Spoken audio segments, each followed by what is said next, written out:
And tonight we have your ticket to Texas coverage on WFXR as Virginia Tech gets ready to play in the women's Final Four, facing LSU for a spot in the national championship game. It's the first time ever that the Hokies get to play on the sport's biggest stage. And we begin our team coverage in Dallas tonight with WFXR's David DeGuzman, who's joining us live from American Airlines Center. And David, the opposing coach, familiar face for the Hokies, right?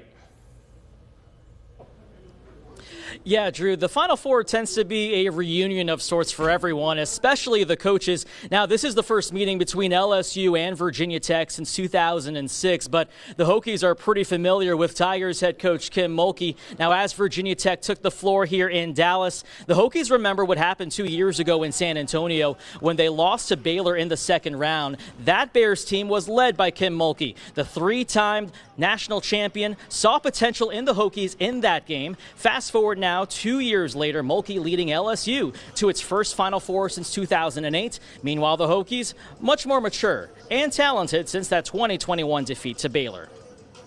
You know, just to see like that Baylor team was incredible, and to play against them, you know, it taught us a lot. They were a mature group, they were a confident group, and I think, you know, it's translated now because I think we're mature and confident, and we're playing on this stage that they did.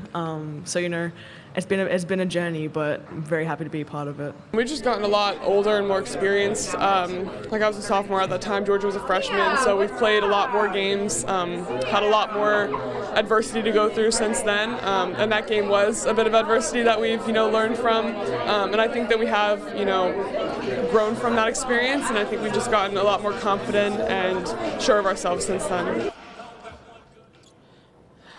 Kitley coming off her 56th career double-double, a program record that she set in the Elite Eight. The Hokies just continuing to prove time and time again that they can perform on the big stage, and they'll look to prove how far they've come in the last 2 years when they take on the Tigers tomorrow night in a national semifinal.